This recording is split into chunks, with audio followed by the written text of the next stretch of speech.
Robin, what does it mean to think big? It's about casting a vision and having an idea that is outside your understanding of how, but that it's there. And it's outside of your natural capacities. Because I think if you have capacity to do something, you could figure out how. For me, big thinking has to be an idea that is outside of your capacity to know how to do something.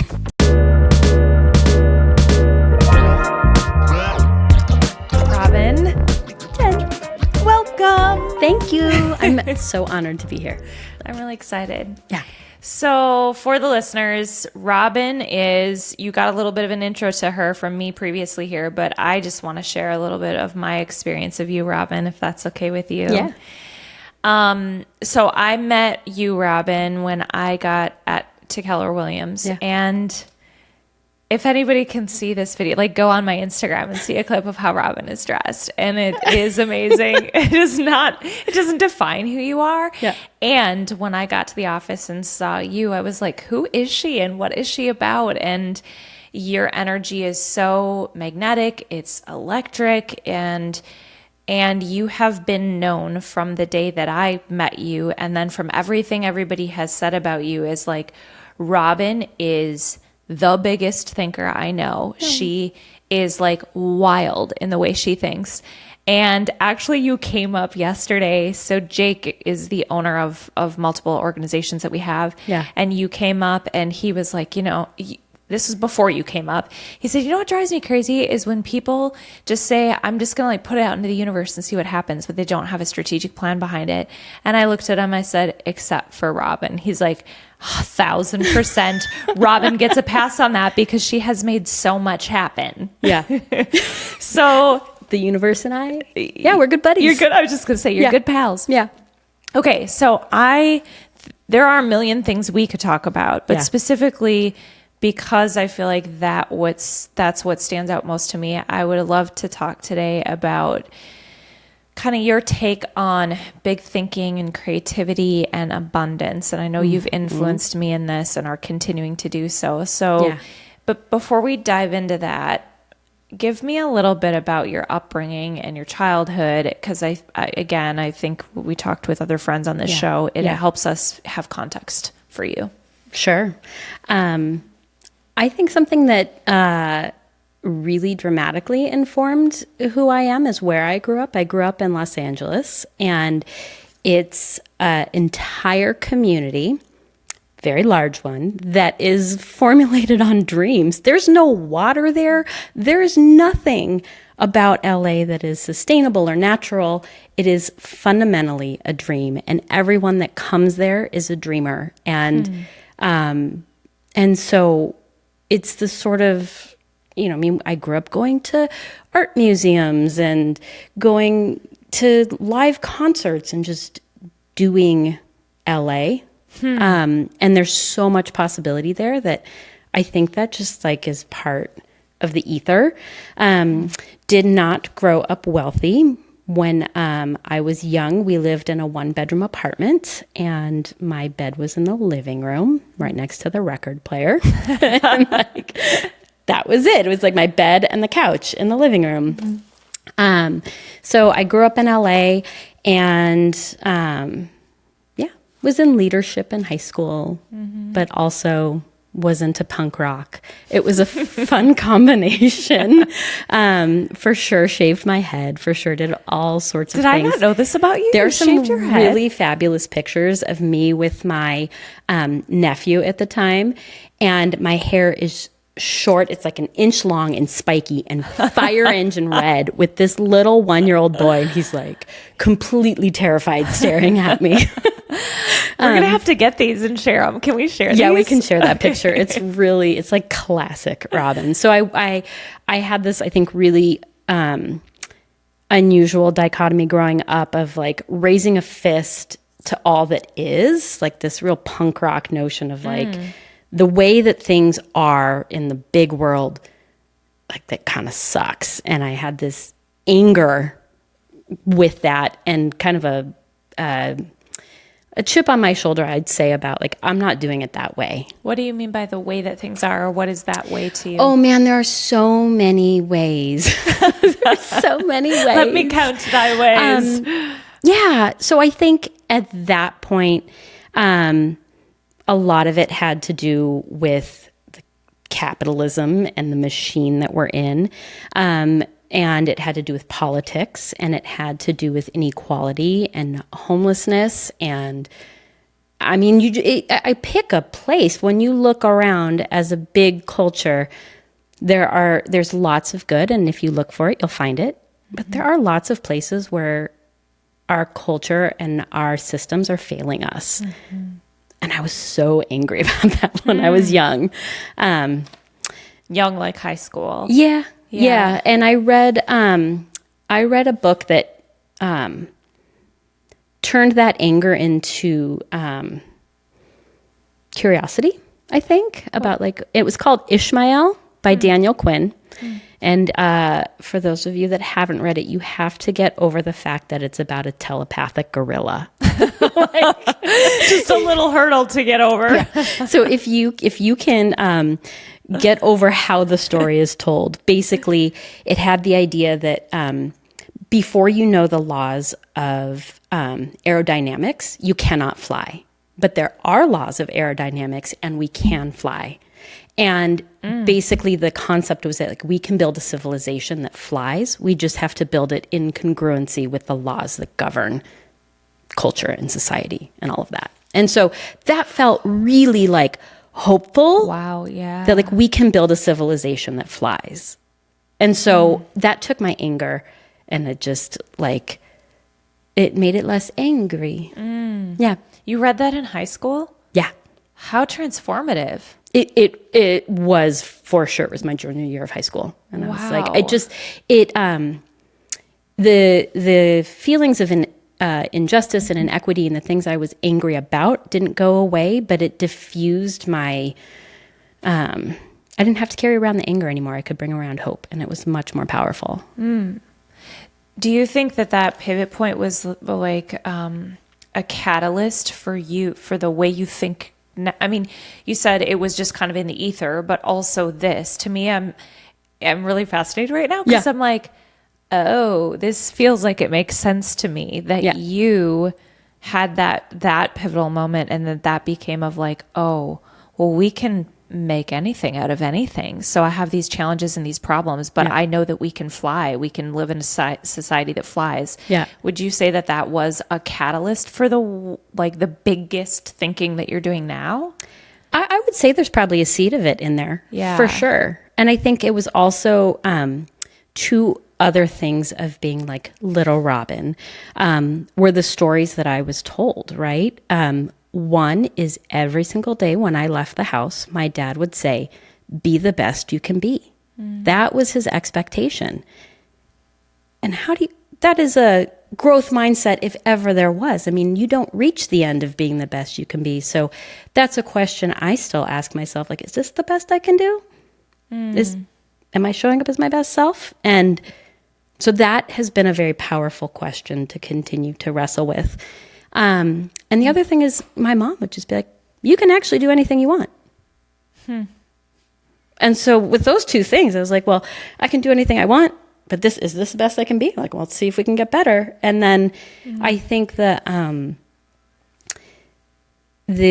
Ishmael book for me, I think was a point at which I could do that with the world. I could co-create instead of just having it be in my head.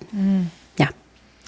One of the things that I appreciate about you is that you are asking the question, is this the best that I can be? But it is without, I don't know how to put this to words.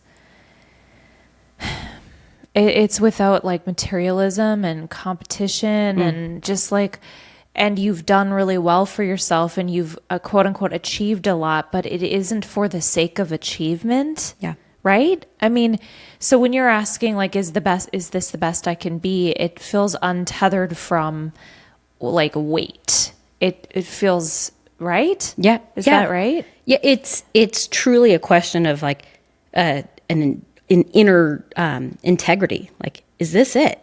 Is this how is this the best I can show up? How do you define the best? Well, yeah, that's the question.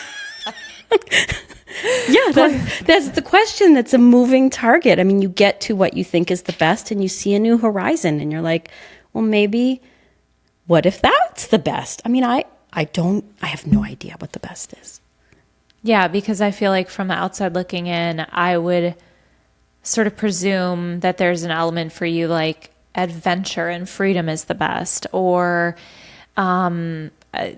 like living from, I don't know how to put words to this, like living from the inside out, living with joy, like abundance, all of that. But I can see even in the relatively short period of time we've known each other how there's probably been an evolution to that. A lot has changed. 100%. Yeah. 100%. Yeah. Yeah. Okay, so let me hear from you what big thinking looks like to you. What does it mean? Like, what is somebody's like, Robin, what does it mean to think big? It's about casting a vision and having an idea that is outside your understanding of how, but that it's there. And it's outside of your natural capacities. Because I think if you have capacity to do something, you could figure out how. For me, big thinking has to be an idea that is outside of your capacity to know. What's important to you about thinking that way? Yeah. For me, it's an expander. So I like think about the analogy because I grew up in Southern California. I did not grow up with the cold, right? And I think about this every fall. So in fall, when it's 40 degrees, I'm so cold. I'm like, we're coming off of summer and I'm wearing down jackets and scarves and hats and I am freezing at 40 degrees. And then we have the expansive winter and it expands our capacities when we get to a week where it's not above 10 or a week where it's not above -10, right?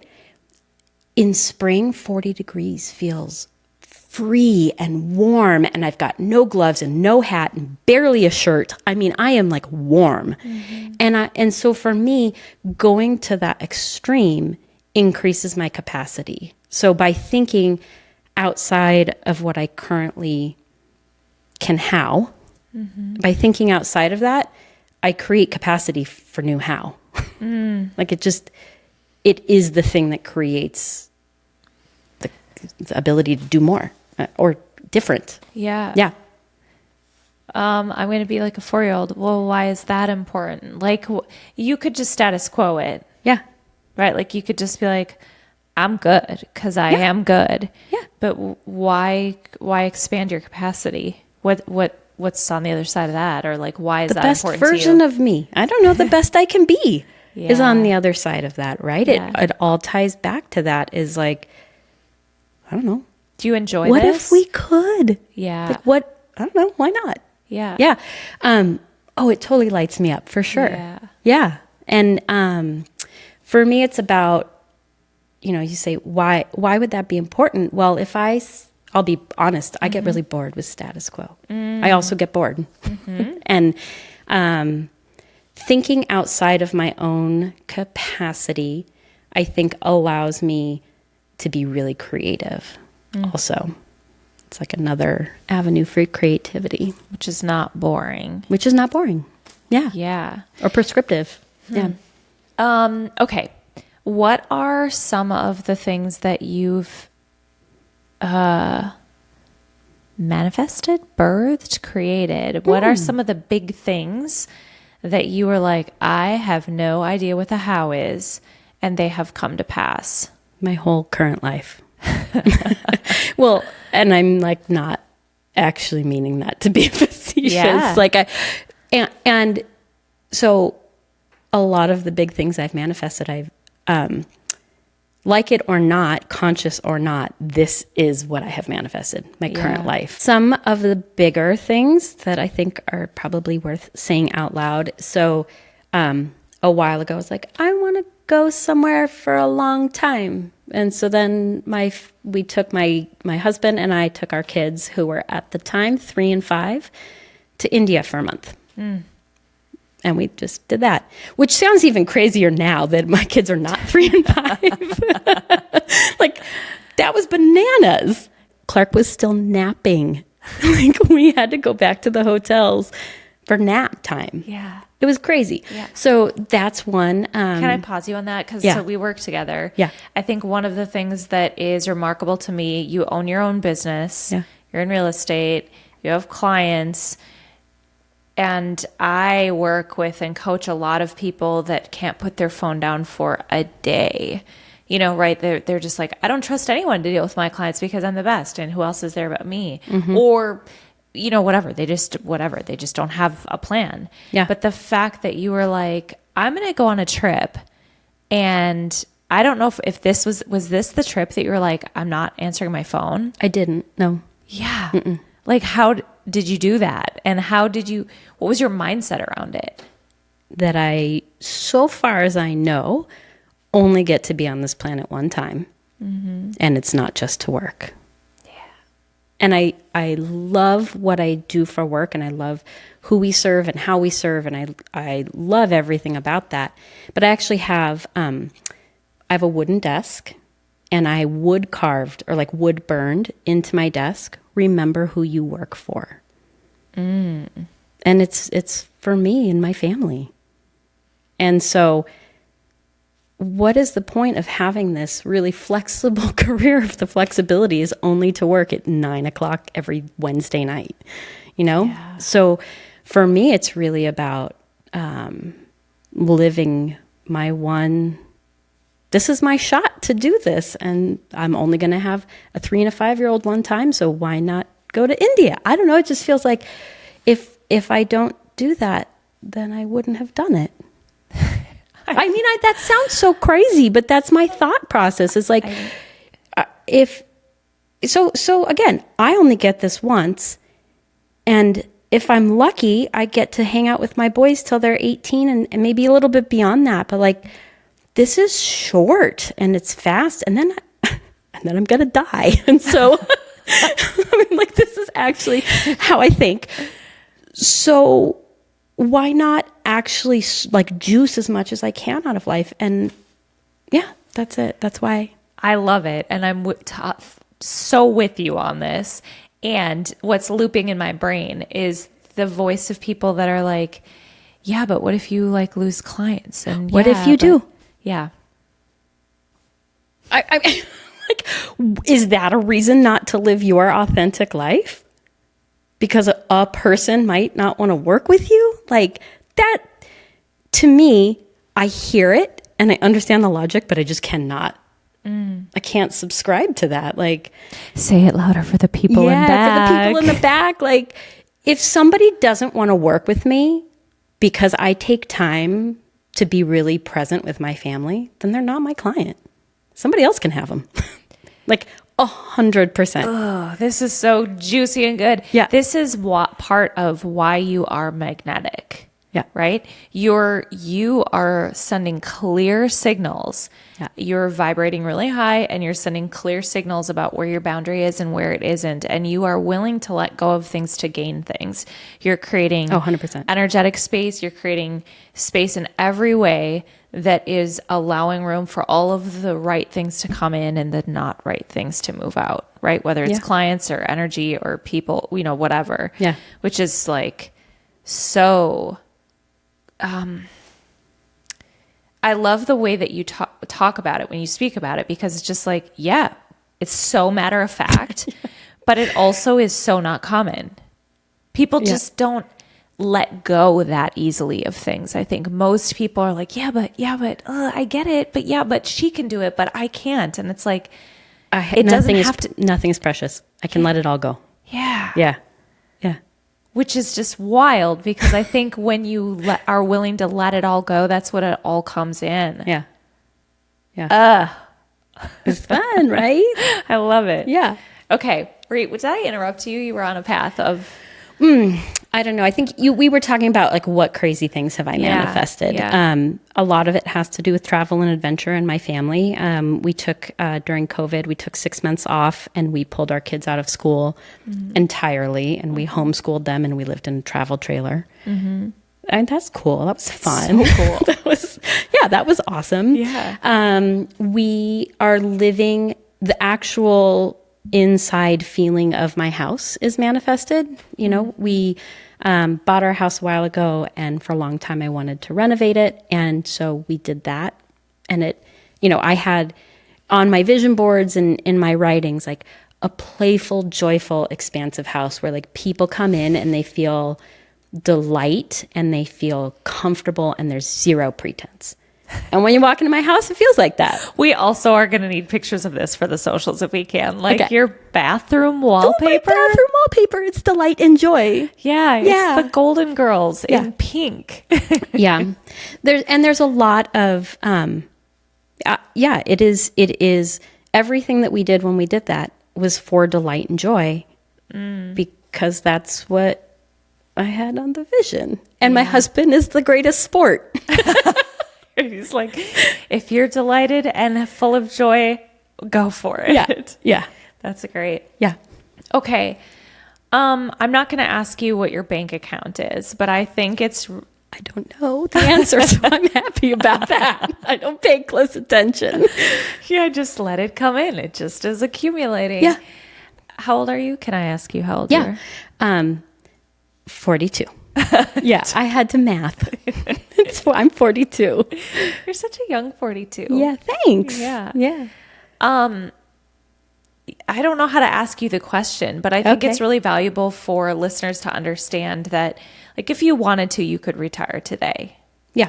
Yeah. Yeah. I wouldn't have the same, I wouldn't be able to spend the way I currently do. And I wouldn't be able to travel the way I currently do. But if we wanted to be really mindful of our spending, we could do it. How did you do that? Intentionally. Like you put a plan together? Yeah. Well, I mean, that's it, for those that happens on accident, that's so awesome. Cool. But one of the things when we first got married, as a couple is like, we wanted to make sure that any money that we worked for turned around and started to work for us. Because, see Appendix A, I like to play. And I, again, love what I do, and I'm deeply passionate about the work that I do. And it doesn't define me. It's not the complete sum of who I am, and it's not why I'm on this planet. And so I have adventures to go on and things to learn, and you know, that don't have to do with work. So it's always been really important to both my husband and I that our money works for us. And so the vehicle for that is real estate, We partially. we've used real estate. So we bought, our first property together. I actually came into our marriage with an investment property. That's a whole other story. I will just pinpoint it with like, at one point it had feral cats living in it. Ooh. That was my property. I owned that. So proud. So I own this property. I came to the marriage with that property.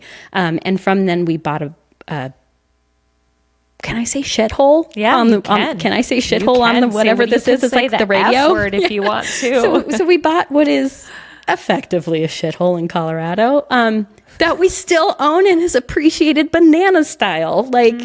Right? So that's great. And then when we moved to Minnesota, so we had options when we moved here. It's like, okay, do we buy a house? Do we rent? How are we going to live here? We moved here from our time playing in the mountains. And, P.S. I played in the mountains. So we moved here in 2009. And at that point, you know, I remember looking at apartments and thinking about houses, and we ended up living in my in-laws' basement. Thanks, Rich and Marie. Until we saved the money, and instead of buying a house, we bought a triplex. And so our contribution to the monthly mortgage was like $400. So now instead of renting somewhere for whatever, $1,200, we owned a property and we're paying, our portion was $400. So that could accelerate our savings. That could, do all sorts of things. And then I'm a real estate agent. I wasn't when we bought that. But then I got licensed and found this property And I told my client, I was like, this is a great house. You should buy it. And she didn't. So I bought it instead. And then, whoops, we moved. We have accidentally moved a few times. That's my fault. And have made money every time. Wow. And so then we started, I think it was after Greg was born, so maybe 2012, that we purchased our first investment property that we never lived in. And around 2012, my husband also got into full-time real estate investing. And so he is doing wholesaling and buying and renovating and either pulling it into our rental portfolio or reselling it or flipping it, but at a high level.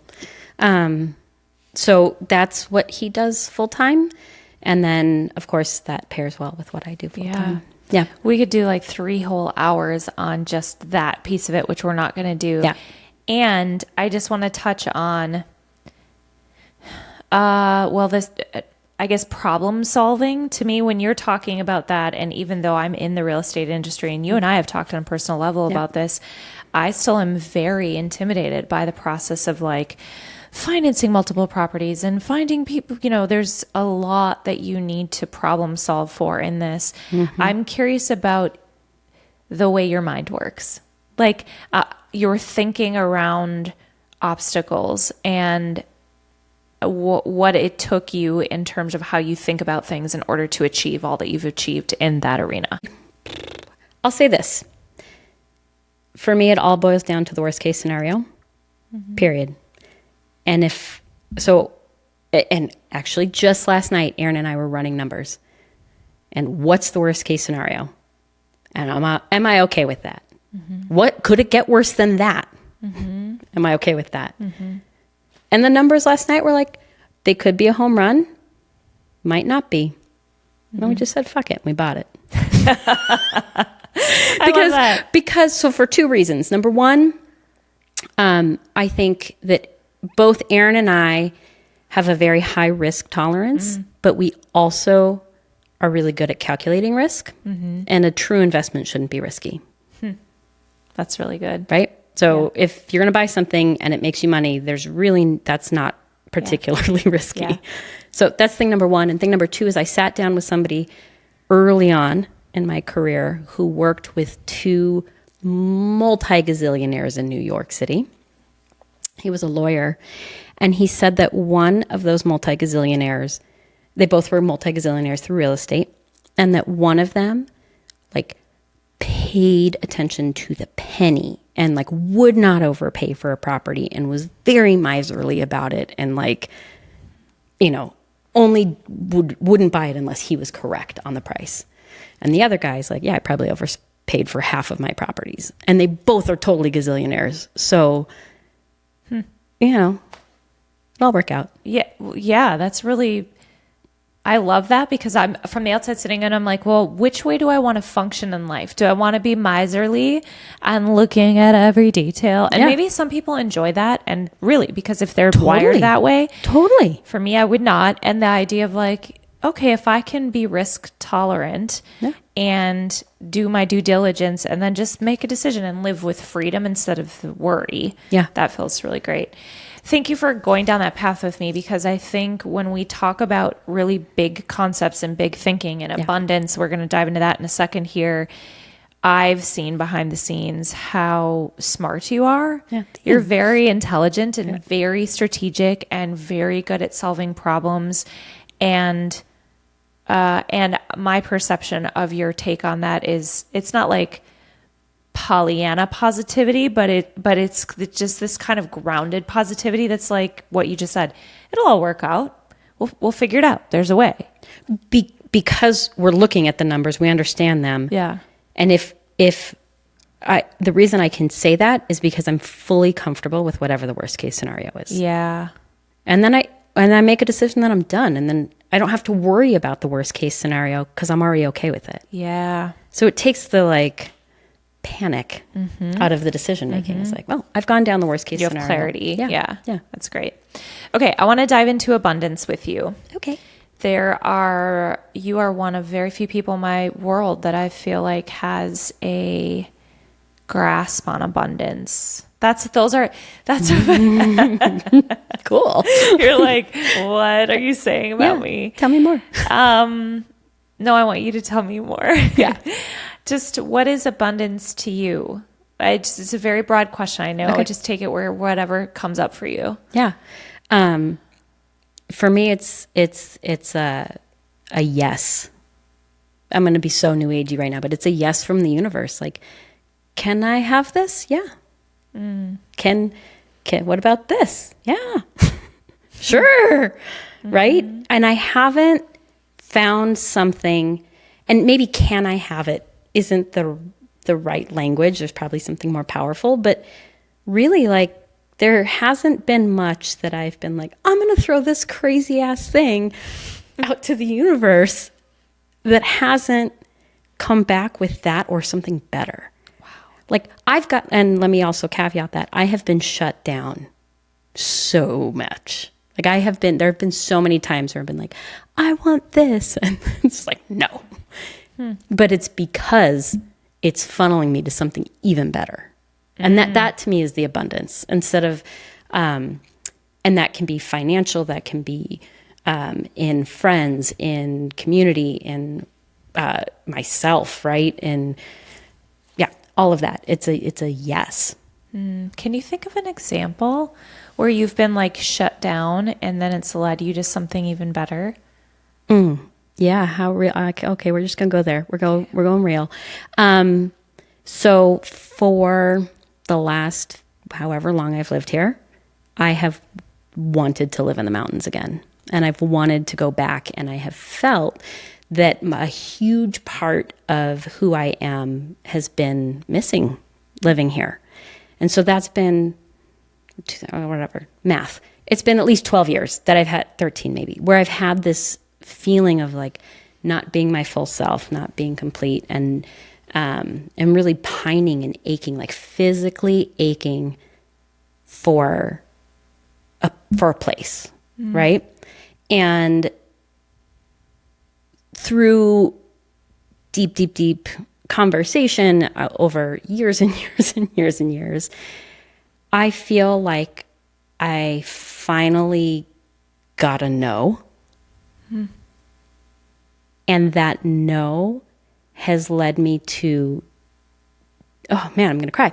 It's led me to deeper community here. It's led me to new places in myself that I haven't ever explored. It has expanded me, that no. And the mountains are still there. I can go visit. Like, so I don't lose that. I don't lose that connection. But I have gained a completely new perspective and experience of where I currently live. With a hard no. Yeah. Thank you for going there.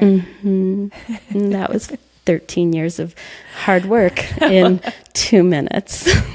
I'm like, I could ask so many questions. We'll just let it be there. Okay. Yeah. So abundance is a yes. And it's a no. Oh yeah, you're right. It's totally that. Yeah. Yeah. So what else? How have you cultivated whether it's a faith in that yes and the no, or like what have you cultivated in order to live an abundant life? Because you've manifested an abundant life, a beautiful family, a home, the things that you desire in life. What have you had to cultivate or chosen to cultivate? I think it is just a deep gut level trust that in myself and in the whole, in all the things, right? That like, I trust the no is good for me. I trust that, I am not asking for this universe. And if it happened, if my husband and my kids were safe and the whole rest of my life and everything financially burnt to the ground, I'd be okay. Like, I trust myself and my capacity to build and my capacity to deal. It would be hard. It would be devastating. And my gosh, I wonder, I'm not asking for it. But like, I just trust it. So I think that's what I've cultivated, is just a deep, deep trust, but also the habits of thinking outside of what I currently have. Right. Because if I kept the big thinking that I had at the beginning of all of this, I would still be making $50,000 a year. That was a bananas number to me when I started. And so you've continued to seek expansion. You've just Yes. like evolved. Like, okay, now the cheese moved. Yeah. It's not about the goalpost necessarily, but it's just about evolution and expansion. It seems Yes. to me more than anything else. Yep. Yeah. So I would say I've cultivated deep trust and a habit of thinking beyond what I can understand. Did the trust come? I don't mean this to be a leading question, because it kind of is. Maybe it kind of is. Where are we going with this question? Well, it's an assertion maybe of my own experience. I feel like for me, trust comes from experience of hindsight, looking back and going, oh, I understand now that was a no, because now I see what the bigger, better thing was. Or, like what, for me, learning to follow my intuition, I've got to sort of test things kind of and see what comes back to me, see what the feedback is. And that's where trust shows up. It's like, oh yeah, yep, that was intuition. That was the higher source. That was something. And so trust is developed over time. It's not as much, for me at least, as a like choice. I mean, it is a choice. Like I'm choosing to trust, but it also is based on something. So I hear what you're saying, and I feel like if we want to base it on something, I've had lots of things in my history that I have been okay from. I've like survived. Yep. I have figured out. I have rebuilt. Whatever. Yep. So there's plenty of data to support my trust. Yep. And I also think it's as simple as, why not trust it? Like Yeah. you choose every day to wake up and trust it or not. Yeah. I also probably haven't looked for them, but probably have just as many stories that could point to where things didn't work out. And I could frame all of those past experiences in ways that would validate me not trusting. Yeah. Right. So like, sure.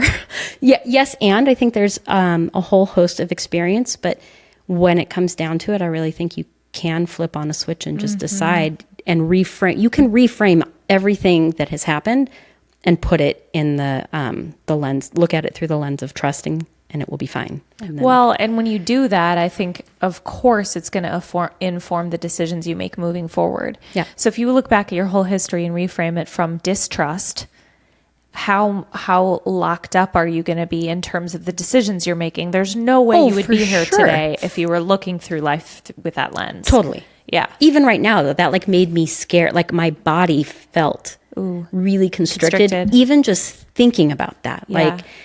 Like if I looked at things through that lens, I wouldn't be actively doing half the things I'm actively doing. Yeah. Like, Okay. That sounds scary to me. Mm-hmm. So I can imagine if there are folks out there that look at their life through the lens of not trust, how what I'm doing would feel really scary. Yeah. But it doesn't feel scary when you actually trust. Yeah. I'm like scared thinking about what it would feel like not trusting. Yeah. Like I feel that like actually right too. here in my stomach. It's like stressing me out. Let's not think about it anymore. Right. Yeah. Okay. So you are a wealth of knowledge and experience in terms of really practical tools, I feel like, too. So if people are listening today and like you had a day, what did you call it? Spark, which was like a half day of exercises that you took people through. Yeah. And well, maybe I'll just let you talk about it, what it was. But what I want to get at here is some tools for people that maybe haven't grown up with, like you did, with a belief in possibility or an abundance mindset.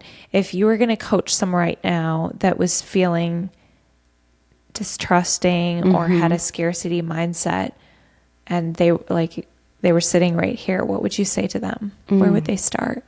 I'd start right here. I'd start right now. So I would, and I have done this myself personally. So I do this actually. I would get it on a piece of paper and I would write down what your life looks like. Current life? Current life. Wake up. How do you feel when you wake up? How does your body feel? What bed are you in? Who's in your bed with you? What does the room look like? Are you getting up onto a pile of clothing?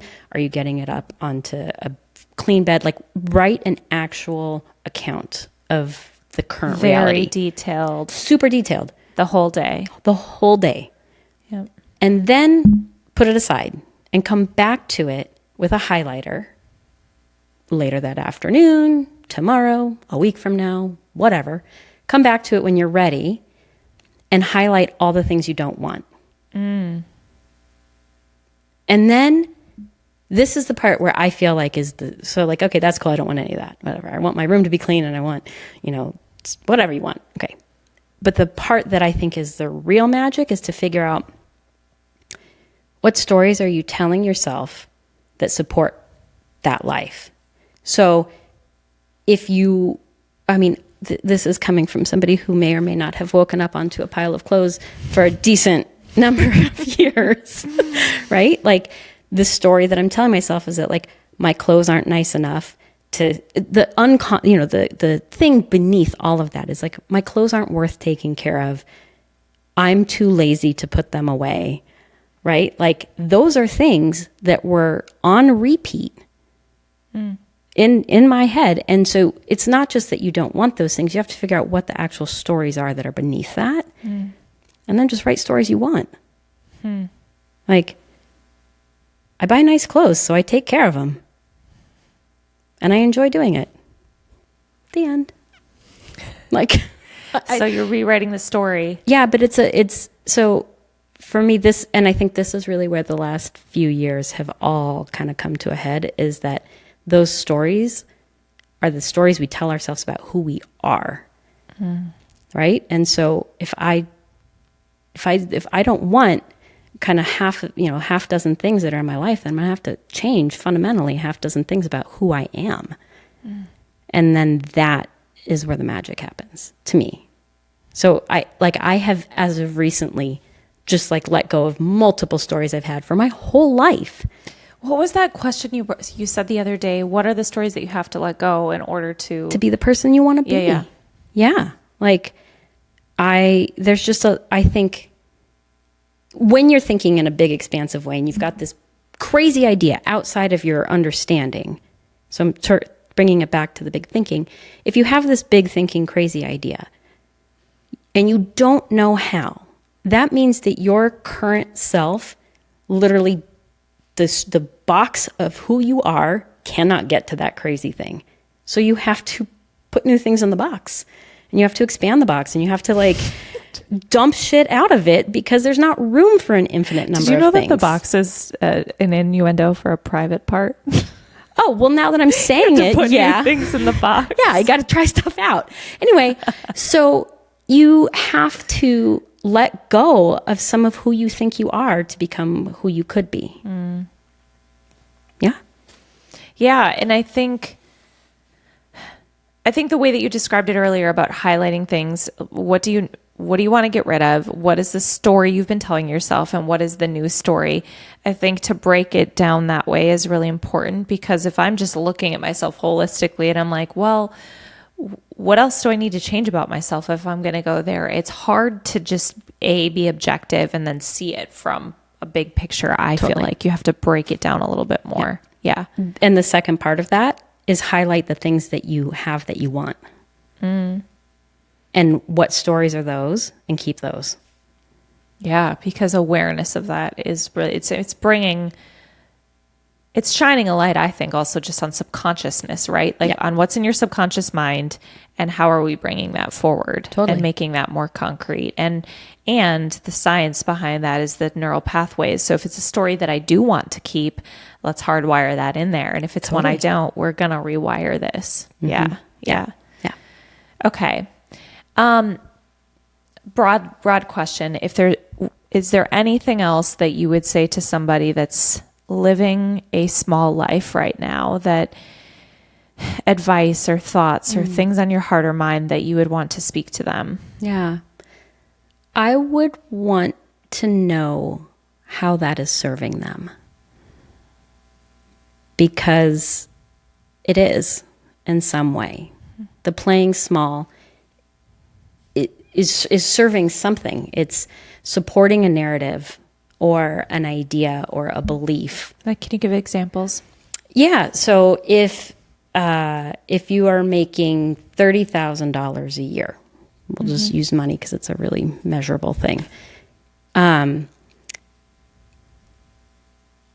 That is an agreement that you are making to show up to a job every day to make that amount of money. And so how is that agreement serving you? Does it allow you to play a victim and shirk responsibility? Does it feed into the narrative that, in order to be wealthy, you have to kind of be a bad person? Like you have to be sly in some way to make money. So does it keep you righteous? Does it keep you, are you a good person because of that? Like what, I would just want to know, like, how is your current life serving you? And are you okay with that moving forward? And if they are, that's not a small life. But if they're not okay with it and they're purposely have limiters on, but like something in their heart feels bigger than that, then it's time to get uncomfortable and grow. That's so good. Yeah. So insightful. Yeah. What's your next big dream? What are you dreaming up right now? Like how many big dreams ahead would you like me to go? Like a couple at least. Okay. So like a few things that I will throw out. So our team is growing. And in ways that I'm not going to say out loud yet, but they are already planned and the wheels are already in motion, and it's really super exciting. So that's happening. At some point, I want to spend a pretty decent chunk of time in South America.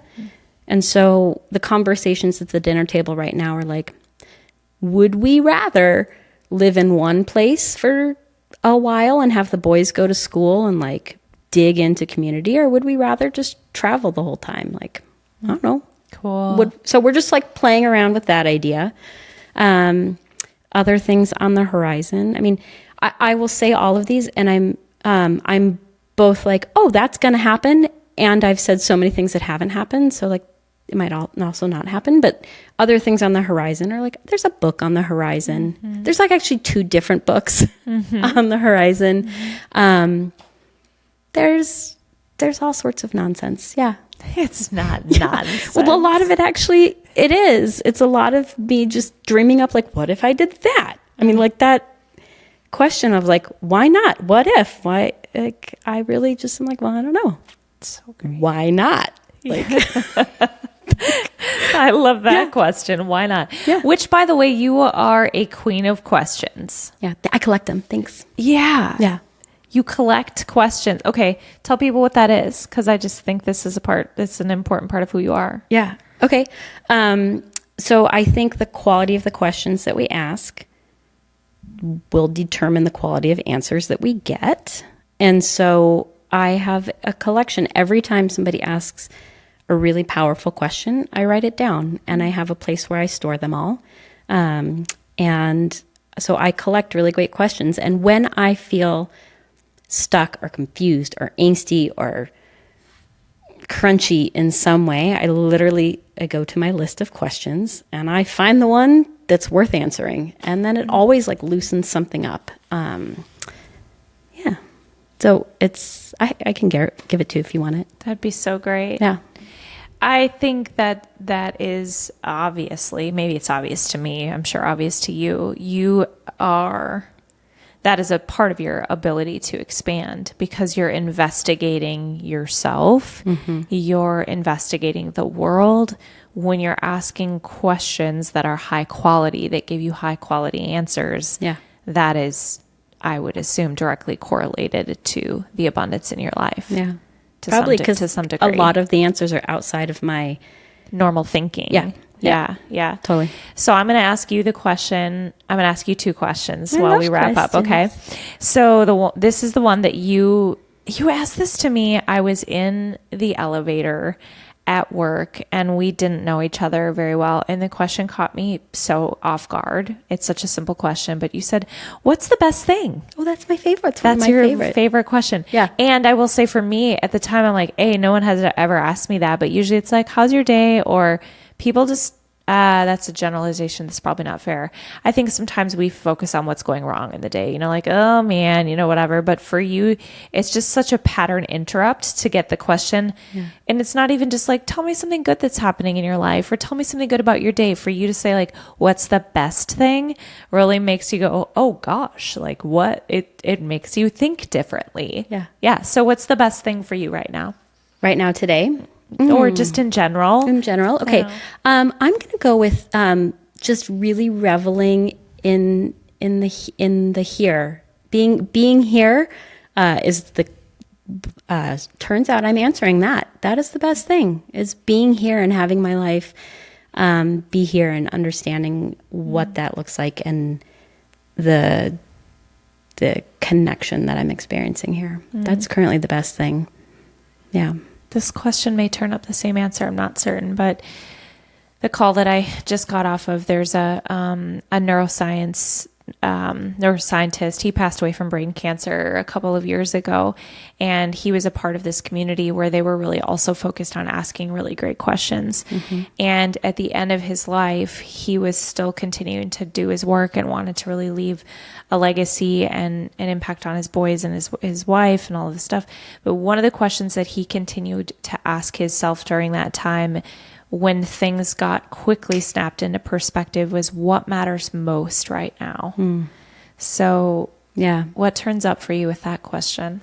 My family. Yeah. My husband and my boys. And whoa, I'm going to throw myself in that family too. I matter. Yeah. All four of us, we matter the most. Yeah. Gosh, I love you. Yeah. Thanks.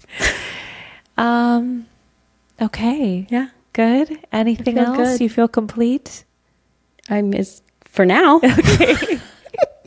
Thank you for being here. Thanks for having me. This is a delight. You're a delight. Thanks.